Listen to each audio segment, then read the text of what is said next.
A alegria do Senhor é nossa força! Ei, gente legal, gente cuca. Eu sempre falo cuca porque, é inteligente, é sábio, tem Deus no coração. E hoje nós vamos ter um papo com ele. O nome é Marcos Roque. Mas quem é Marcos Roque? Ele é pastor da Quadrangular em São Paulo, capital, Zona Leste, vai falar um pouquinho. E também é o coordenador nacional do diaconato, diaconisa, da forma que você mais entende. Eu estou com ele. E aí, meu irmão?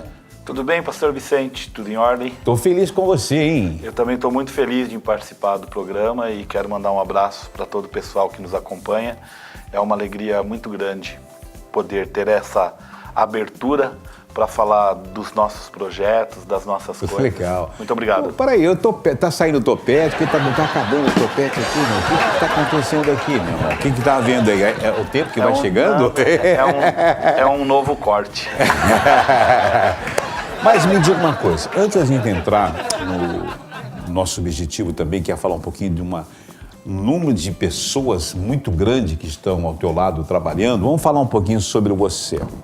Como é que você chegou a Jesus Cristo? Porque muitas vezes as pessoas chegam na dor, na tristeza ou mesmo na saúde, mas você teve um passado muito difícil, hein? Passado difícil. Eu sou natural daqui de São Paulo, Nasci na Zona Sul, no Capão Redondo, nos anos 60. Nasci em 1960, lá no antigo Colégio Adventista. Lá antes era uma maternidade. Minha mãe me deu à luz lá. Cresci naquela região até 16 anos de idade. Me envolvi com droga na adolescência, tive preso na FEBEM, dava muito trabalho para minha família, então eles resolveram se mudar de lá. Em 1976 nos mudamos para Carapicuíba, Coab, Carapicuíba, e ficamos mais 2 anos ali. Então, eu saí do Capão Redondo, que era um reduto de marginalidade e criminalidade naquela época, e fui morar na Coab Carapicuíba, que estava no seu início, que também era um lugar que a gente pode dizer assim, não é flor que se cheire. Então, eu já era corrompido, e um meio corrompido só colaborou para eu acabar me ingressando mais ainda na marginalidade. Mas como é que entra nessa marginalidade? É pressão dos amigos, é curiosidade, ou é de repente um abandono, uma decepção? O que você acha que leva as pessoas a chegar aí? Eu acho que é um pouco de cada coisa. Eu não posso dizer que era falta de estrutura familiar, porque a minha família sempre foi muito estruturada, sempre tive esse acompanhamento de perto, de pai e mãe, mas eu acho que é a influência dos amigos e a curiosidade, né? Experimentar coisas diferentes e tal, acaba levando você a experimentar coisas ruins. Você foi usuário, você não traficava? Eu fui usuário a princípio, mas quando nós nos mudamos de Carapicuíba para Limeira, que todo mundo pensa, não, o interior, só que na época que eu me mudei para Limeira, 1978, Limeira era a rota do tráfico, toda a droga que vinha de fora do país passava por Limeira. E aí eu acabei conhecendo as pessoas, a princípio como usuário, depois como pequeno vendedor de droga, e depois conheci alguns patrões lá e acabei vendendo bastante droga. Que coisa, na cidade de Limeira. Porque são várias situações. Tem pessoas que são apaixonadas pelo dinheiro, tem gente que ama o dinheiro. Uma vez o cara falou, eu amo o dinheiro, mas eu não sou correspondido.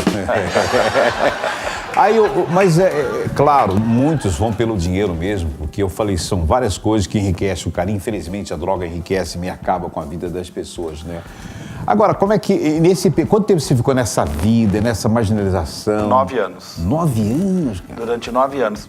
E eu digo pra você assim, que não é nem por dinheiro e nem por falta de opção. É mais uma questão de status mesmo.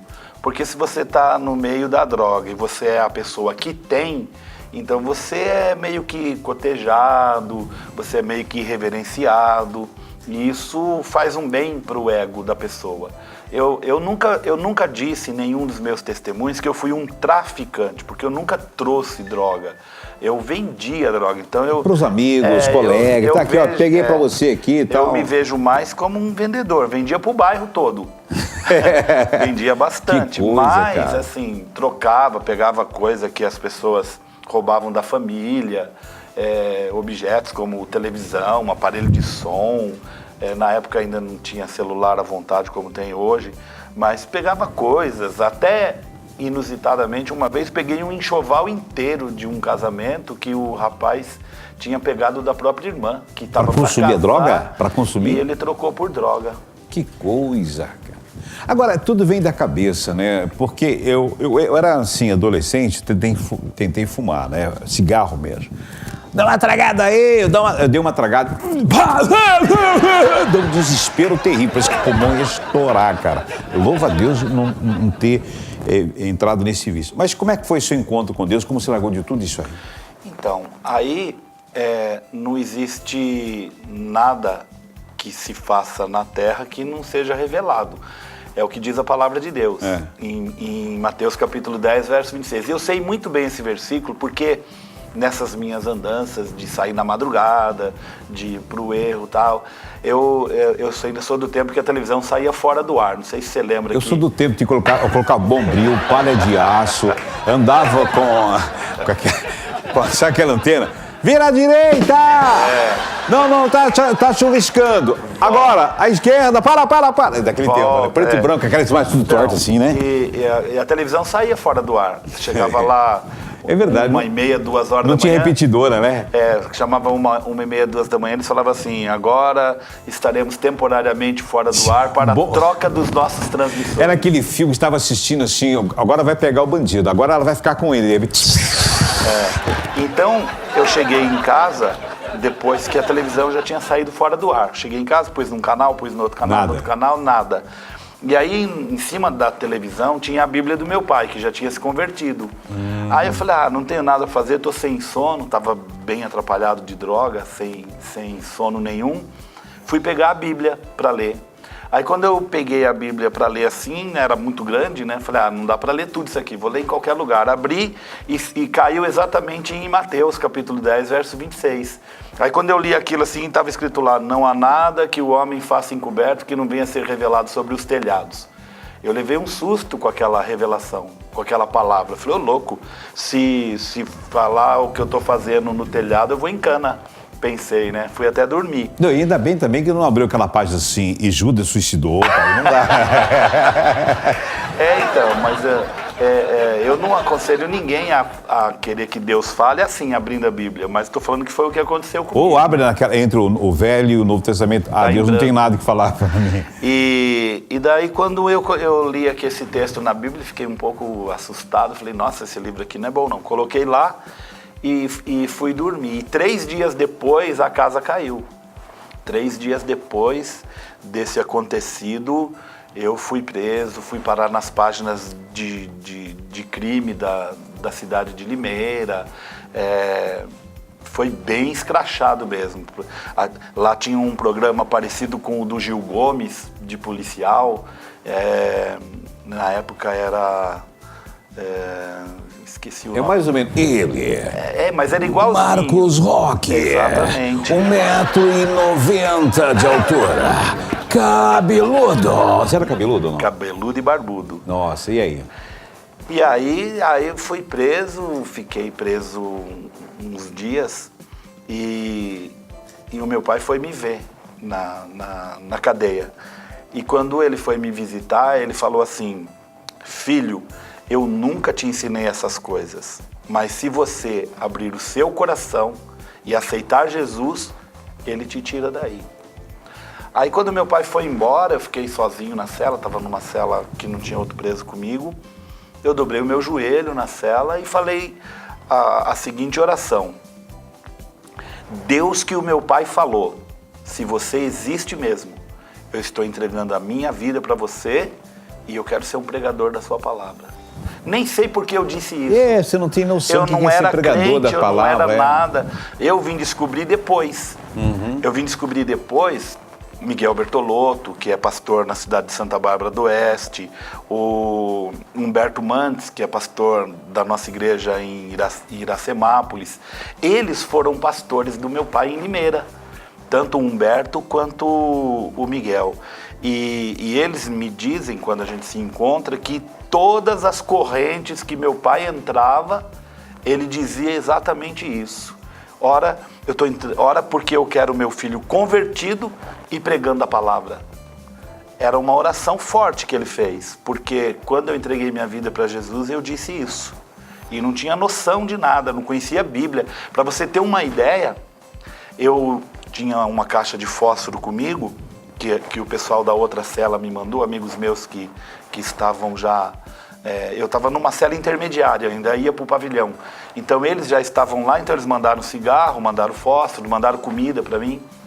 Aí quando eu entreguei minha vida para Jesus, eu pensei assim, esse negócio de cigarro aqui não é bom não vou fumar. Deixei de lado lá, aí peguei aquela caixa de fósforo e fazia carvão com o palito. Acendia o palito, aí quando ficava o carvão, comecei a escrever na parede. E aí eu escrevi lá naquela parede, o Senhor é o meu pastor e nada me faltará. Você conhecia esse versículo? Eu já tinha ouvido falar. Tinha uma noção. Tinha ouvido falar, mas só que daí eu falei, bom, tem que escrever alguma coisa aqui. Aí eu escrevi Salmo 91:1, porque também ouvia falar que o Salmo 91 era famoso. E aí eu achava, só pode ser esse, não tem um negócio mais famoso do que o Senhor é meu pastor e nada me faltará. Aí eu escrevi, só que eu coloquei a referência errada. Se um dia você for preso e for na cadeia em Limeira lá, talvez você veja escrito lá isso. Assinado Marcos Roque. Não assinei. Só escrevi errado. O Senhor é meu pastor, nada me faltará. Salmo 91:1. Aí você conseguiu deixar, então, as drogas? Porque é muito difícil. Aí quando eu entreguei minha vida para Jesus, eu tinha sido preso em flagrante. Porque além de mexer com droga, eu também roubava carro. Você roubava carro? Eu era o que a gente chamava de caranguejeiro. Caranguejeiro? Então eu roubava carro. E um carro que eu tinha roubado foi apreendido e acabaram chegando até mim. Eu não fui preso por causa de droga, eu fui preso por causa de roubo de carro. E aí fui e tal, não confessei, apanhei bastante, inclusive na época, mas não confessei.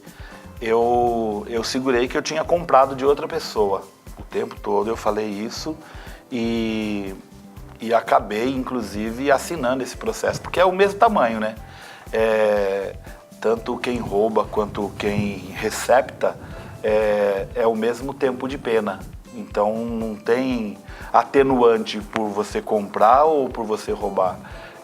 Porque se não tem o comprador, não tem o ladrão. Né? Sim. Só existe o ladrão porque ele vai roubar e vai ter para quem vender. E quando ele vende mais barato, esse cara aqui ganha o dinheiro lá. E aí eu ainda fui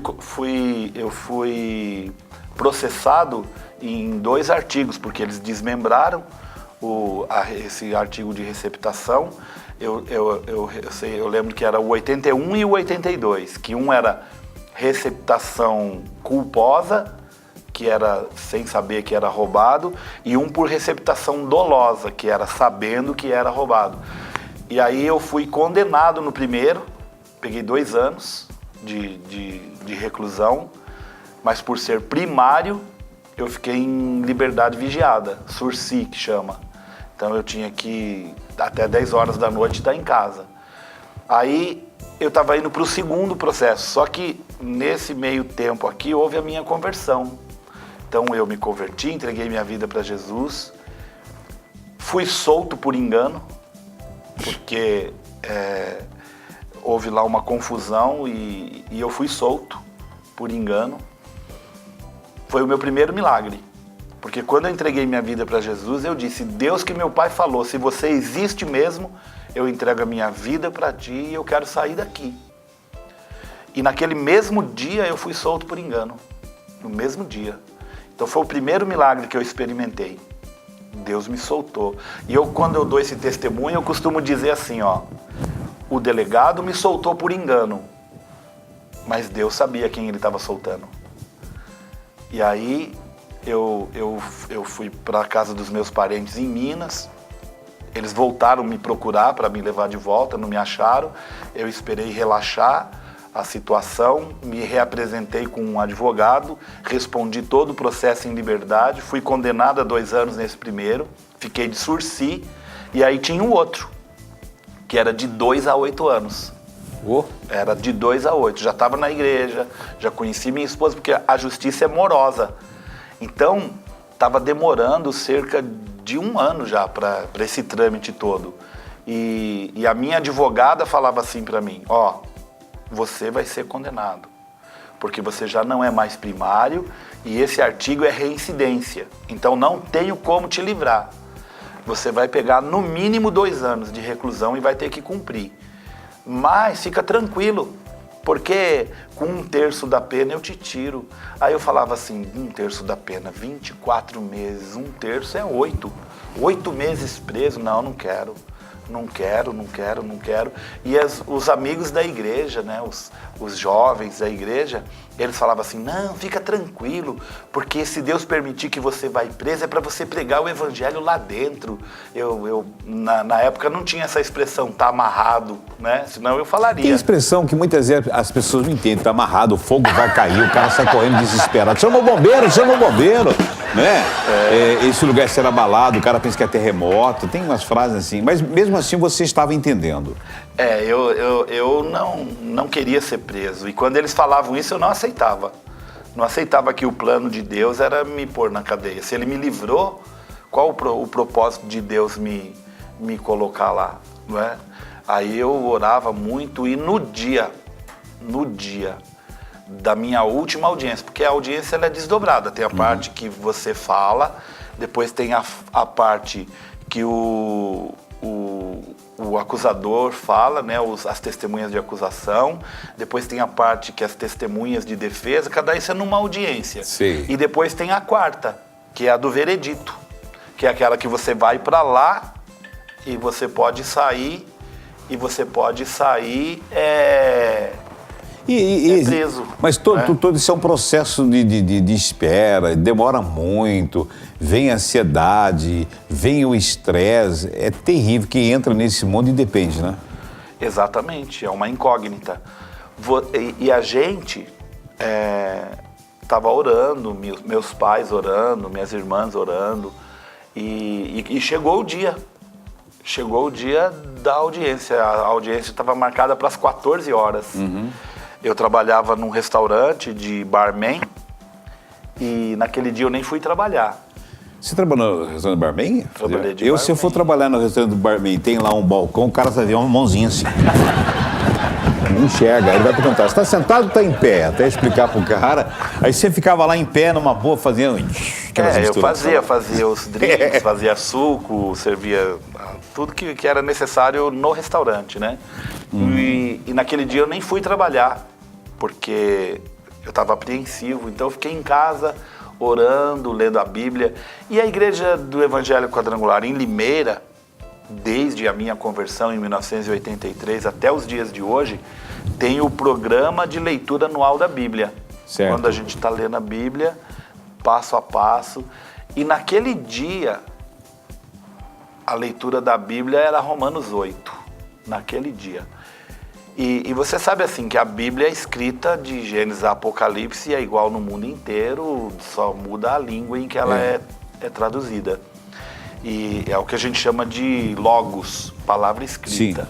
Mas existem momentos na vida da gente que você lê uma palavra que está ali há séculos, mas você entende que aquela palavra é para você. Claro. Ela é revelada, é o rema que a gente fala. Agora, todo esse processo, você conseguiu liberdade depois, conseguiu numa tranquilidade? Então, como é que foi? É isso que tem a ver com o que eu ia falar agora. Eu li lá naquele dia, nenhuma condenação há para aqueles que estão em Cristo Jesus, que não andam segundo a vontade da carne, mas segundo a vontade do Espírito. Eu me levantei da minha oração e falei para a mãe assim, mãe, Deus falou comigo e eu não vou ser condenado hoje. E eu fui para a audiência e a minha advogada falou assim, você veio preparado, você vai ficar? Eu falei, não, eu vim preparado para ir embora. E aí sentei entre 2 meirinhos, né, que é o cara que toma conta de você, o juiz na frente, o promotor de um lado, a minha advogada desse lado, e aí aí ele falou para mim assim, você se levanta para você ouvir a sentença? Aí eu me levantei e ele falou, segundo a análise dos autos, eu considero o réu inocente. Poxa, que alívio, hein? E eu saí dali livre. E se provou o milagre de Deus na tua vida, Esse né? foi o outro milagre que eu recebi. Agora, me diga uma coisa, aí você entrou no ministério, você passou por treinamento, sabe por quê? Porque ministério é uma coisa assim, eu quero ser pastor, eu quero ser missionário, e tem que ter a unção de Deus, né? O chamado. O chamado. Tem um pastor, ele está expulsando demônio, sabe aquele demônio bravo? Sai, não saio, sai, não saio, sai, não saio, sai, demônio, não saio, sai, demônio, você não sai?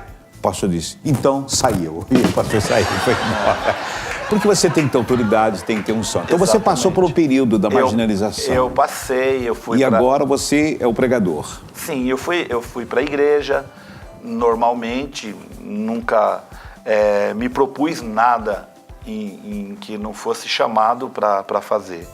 Aí eu comecei a frequentar a igreja, com 1 ano frequentando a igreja de Limeira, a igreja abriu grupos pequenos. Desde aquela época, que 1900, hoje é células, né? Que é o trilho do crescimento. Na época a gente chamava em Limeira de culto familiar, grupos familiares, que era baseado no modelo da igreja da Coreia, do Yangshu, Paul Yangshu.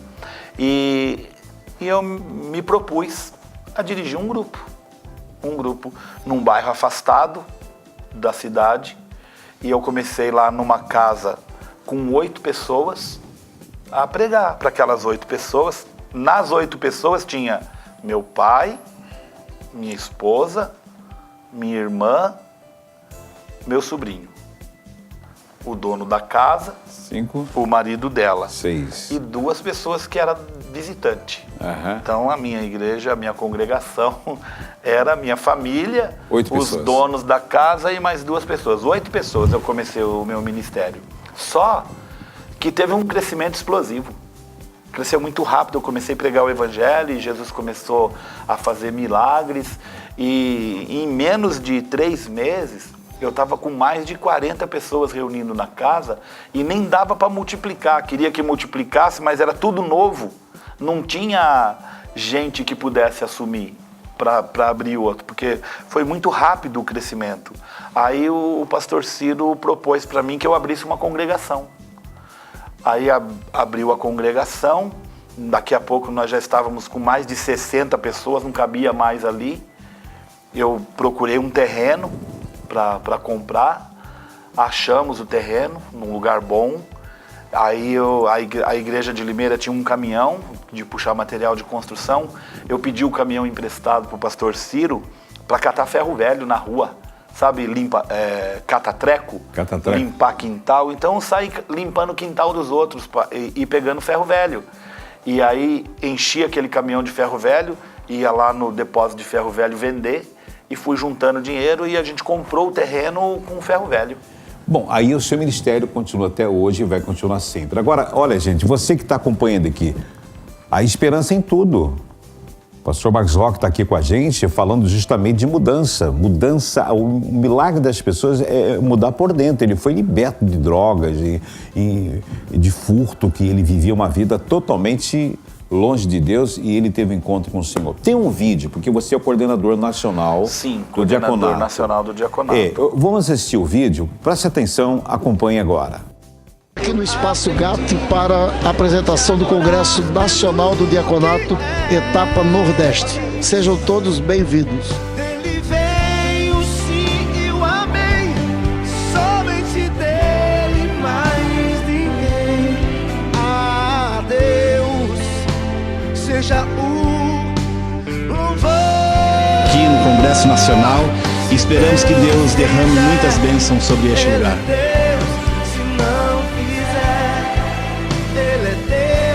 Se a porta abrir, Ele é Deus.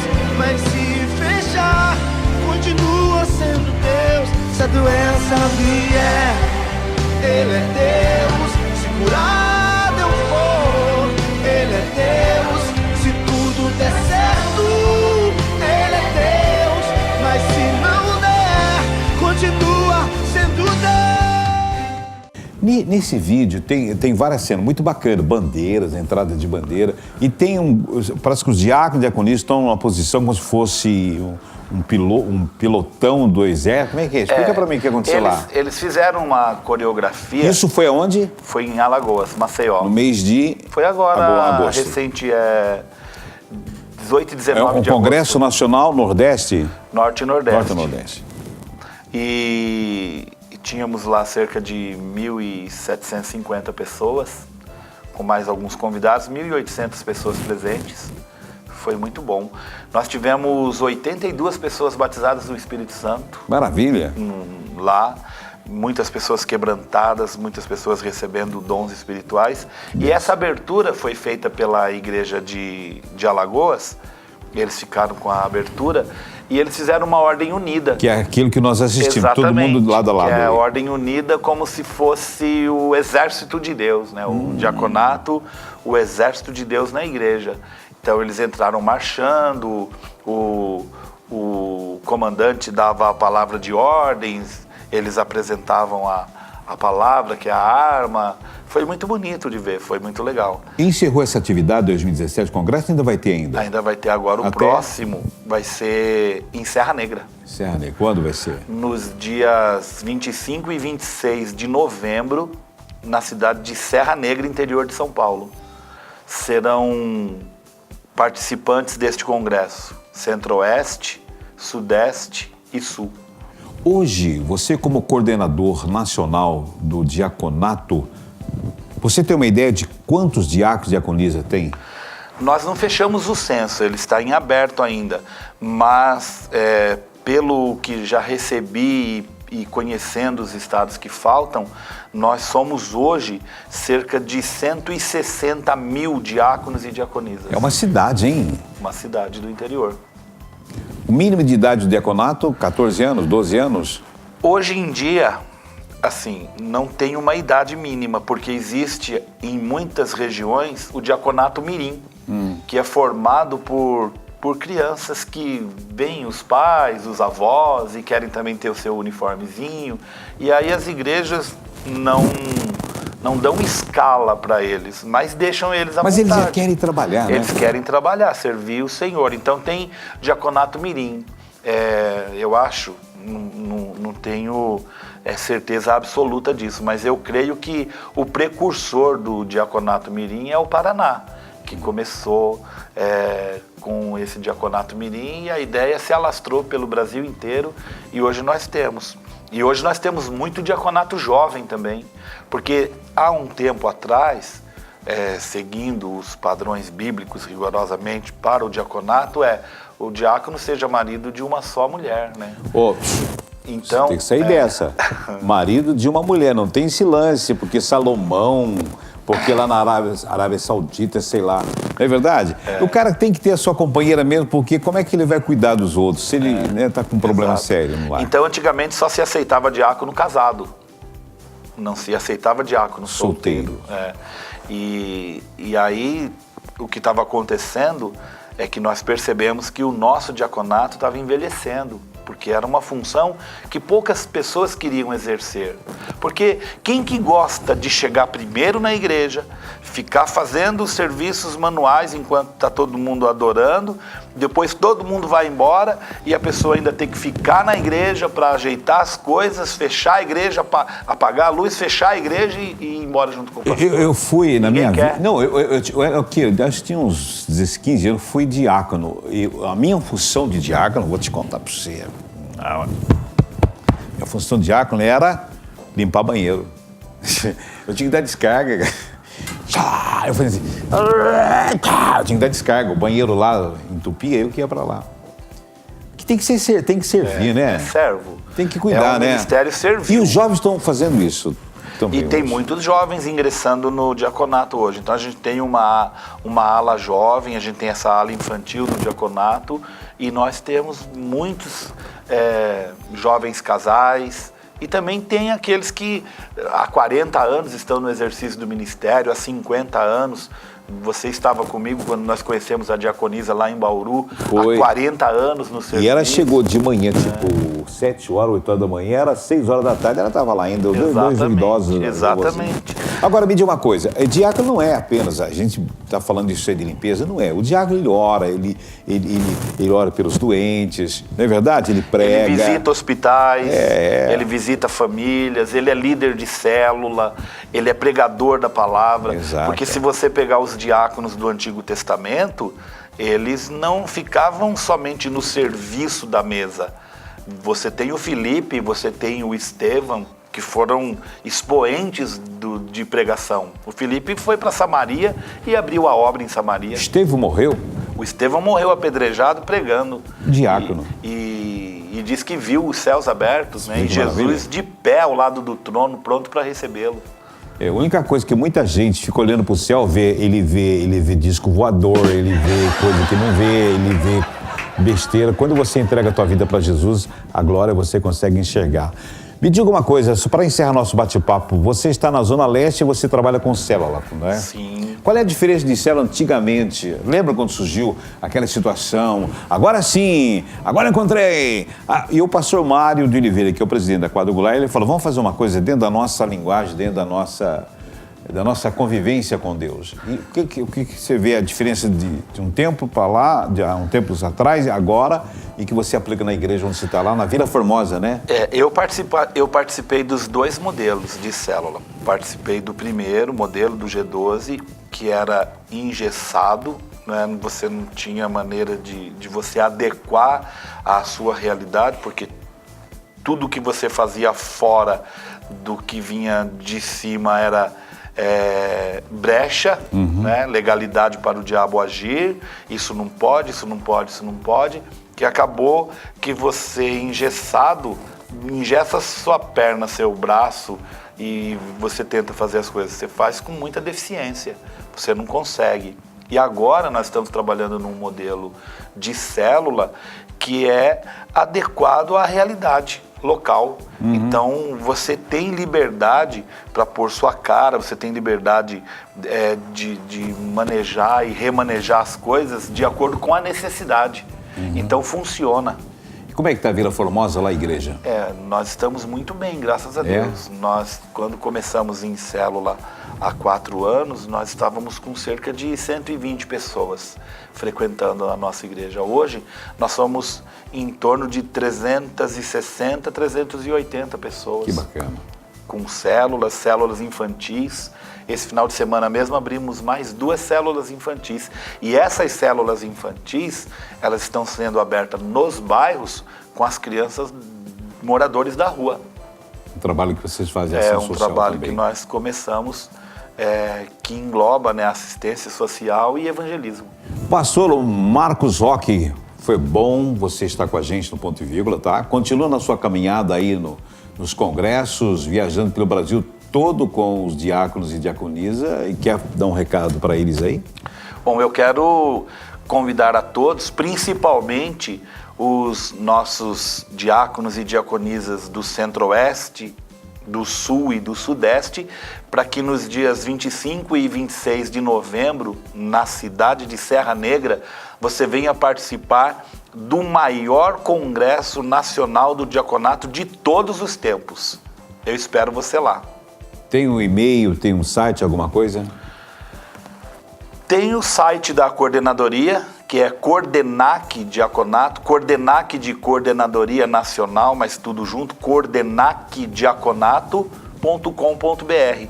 É só você acessar lá que tem as informações. Legal. Foi bom falar com você. Saúde perfeita. Perfeito. Barriguinha perfeita. Sarado. Gente, ponto e vírgula. Até a próxima. Uau. Tchau.